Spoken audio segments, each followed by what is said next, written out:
Hello বন্ধুরা, কেমন আছো সবাই? আশা করছি সবাই ভালো আছো। আমি ভালো নেই, কিন্তু ভালো হয়ে যাব তোমাদের ভালোবাসাতে। দীর্ঘ এক সপ্তাহ ধরে একটু শরীর খারাপ ছিল। ভাবছিলাম মুম্বাই থেকেই শরীরটা ঠিক হয়ে যাবে, ডাক্তারে দেখাচ্ছিলাম, কিন্তু আব্বুর ভালোবাসা আর মায়ের স্নেহ লাগবেই লাগবে শরীরে। তাই দেরি না করে ফ্লাইটের টিকিটটা কেটে বাড়ির দিকে রওনা হলাম। বৃহস্পতিবার দিন রাত্রে ভাবছিলাম যে বাড়ি যাব, কিভাবে যাব। আব্বু ফোন করে বলল যে দেখ ফ্লাইটে টিকিট হয় কি না। তারপরে দেখলাম শুক্রবার দিন সকালবেলা 9:30টার সময় উঠে একটা ইন্ডিগোর তৎকল ফ্লাইট টিকিট বুক করলাম। আর 2:50 ফ্লাইট ছিল।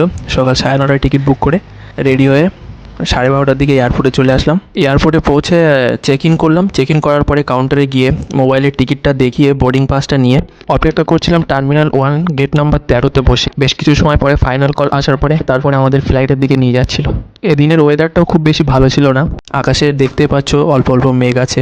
অনেক ফ্লাইট ডিলেও ছিল, যেগুলো ইন্টারন্যাশনাল ছিল, কিন্তু রানওয়ে তো টেক অফের একটাই, ওই জন্য টাইম ছাড়া সব ফ্লাইট একটু লেট চলছিল। তারপরে কিছু সময় পরে ফ্লাইটের দিকে নিয়ে যাচ্ছিল। ধীরে ধীরে যাচ্ছিল আমাদের ফ্লাইটের দিকে, আর আমি জানালা দিয়ে দেখছিলাম বিভিন্ন ধরনের গাড়ি এবং স্কাই, স্পাইসজেট এবং আমাদের ইন্ডিগো ফ্লাইটগুলো বোর্ডিং হচ্ছিল। শরীরের কন্ডিশনটা অতটা ভালো ছিল না, তবুও নিজে শক্ত হয়ে একা একাই ট্রাভেল করেছি পুরো রাস্তাটা। ট্রাভেল বলতে প্লেনের ভিতরে বসার পরে বোরিং হয়ে যায়, 2.5 ঘন্টা সময় এরকমভাবে পার করতে হয়। আমাদের ফ্লাইটে বোর্ডিং প্রায় অর্ধেকের বেশি হয়ে গিয়েছিল। আমরা ফাইনাল কল প্যাসেঞ্জার ছিলাম। অবশেষে আমাদের ফ্লাইট নাম্বার 6E 5354 একদম পাশে। তারপরে আমরা লাইন দিয়ে একে অপরে ধীরে ধীরে সিঁড়ি দিয়ে চড়ে আমরা আমাদের ফ্লাইটে উঠতে লাগলাম। আমার মুখটা শুকিয়ে থাকার কারণ, সকাল থেকে আমি কিছু খাইনি, শরীরটা খুব খারাপ ছিল। ভাবছিলাম একা একা ট্রাভেল করব, কি খাবো না খাবো, যদি কোনো অসুবিধা হয়। ওই জন্য ভয়ে ভয়ে কিছু খাইনি, খালি পেটে ট্রাভেল করেছি।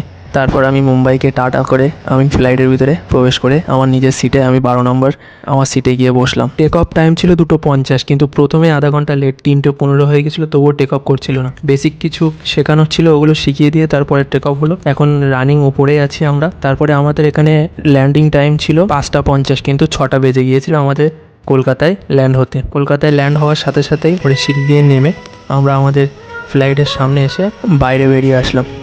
এই ভিডিওটা এখানে শেষ করছি। ভালো লাগলে একটা লাইক দিয়ে দিও, আর চ্যানেলটিকে ফলো করে দিও, ফেসবুক পেজটাকে লাইক করে দিও।